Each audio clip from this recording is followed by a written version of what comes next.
AS7 construction contract 1 minute में। पसंद आए तो एक लाइक एक सब्सक्राइब एंड में जरूर करना। ये कमाल है हमारी ट्रिगर बुक का, 29 पेज में 29 AS पाने के लिए डीएम करना। AS7 कंस्ट्रक्शन कॉन्ट्रैक्ट में आते हैं 5 टाइप के कॉन्ट्रैक्ट। किसी एसेट को बनाने का कॉन्ट्रैक्ट, नंबर 2 किसी एसेट को तोड़ने का कॉन्ट्रैक्ट, नंबर 3 किसी एसेट को बनाने के लिए आर्किटेक्ट के साथ नक्शा बनाने के लिए किया गया कॉन्ट्रैक्ट, +4 किसी एसेट की कंस्ट्रक्शन को देखने के लिए प्रोजेक्ट मैनेजर देखरेख के लिए प्रोजेक्ट मैनेजर के साथ किया गया कॉन्ट्रैक्ट, या फिर एनवायरमेंट रिस्टोरेशन का कॉन्ट्रैक्ट। ठीक है सर। AS7 के हिसाब से 2 टाइप के कॉन्ट्रैक्ट होते हैं, fixed price contract and cost plus contract. Fixed price contract जहां पे कॉन्ट्रैक्टर यानी ठेकेदार एक फिक्स्ड प्राइस बता देता है कि भैया मेरे काम के इतने पैसे लगेंगे। कॉस्ट प्लस कॉन्ट्रैक्ट जहां पे ठेकेदार कहता है जितना मेरा खर्चा आएगा उसमें कुछ परसेंटेज मुझे ऐड करके दे देना, कॉस्ट प्लस परसेंटेज। ठीक है सर। प्रॉफिट कैसे निकालेंगे कंस्ट्रक्शन कॉन्ट्रैक्ट पर? Contract revenue minus contract cost.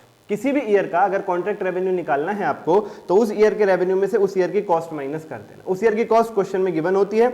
उस पर्टिकुलर ईयर का रेवेन्यू कैसे निकालते हो आप? टोटल रेवेन्यू जो है पूरे कॉन्ट्रैक्ट का उसमें मल्टीप्लाई कर दीजिए जितने प्रतिशत काम उस पर्टिकुलर ईयर में कंप्लीट हुआ है, जिस ईयर का आप प्रॉफिट निकालने जा रहे हैं, तो उस ईयर का रेवेन्यू मिल जाएगा आपको। ठीक है सर। हमें कैसे पता चलेगा सर कितने % काम कंप्लीट हो गया? 3 तरीके से, फिजिकल प्रोपोर्शन मेथड, यानी एग्जाम्पल 5 फ्लोर की बिल्डिंग है, 3 कंप्लीट हो गए, 3/5 60% काम कंप्लीट। दूसरा किसी सर्वेयर को बुला लो। तीसरा कॉस्ट इनकर्ड मेथड, जितनी कॉस्ट अभी तक लग चुकी है, मान लो पूरे प्रोजेक्ट में कॉस्ट लगनी है 10 लाख, अभी तक लग चुकी है 7 लाख, तो 70% काम कंप्लीट हो गया। ठीक है सर। कब अलग अलग कॉन्ट्रैक्ट्स को यानी एक से ज्यादा कॉन्ट्रैक्ट्स को सिंगल कॉन्ट्रैक्ट मान करके एक ही प्रॉफिट निकालेंगे? जब 3 शर्तें पूरी होंगी। उन सबका सिंगल प्राइस कोट किया गया है, प्लस चारों काम जितने भी हैं कॉन्टिन्यूस सीक्वेंस में चल रहे हैं, प्लस वो सब एक सिंगल प्रोजेक्ट का हिस्सा है। तीनों कंडीशंस पूरी हुई तो एक ही प्रॉफिट निकालेंगे, एक भी टूटी तो फिर अलग अलग कॉन्ट्रैक्ट मानकर अलग अलग प्रॉफिट निकालेंगे।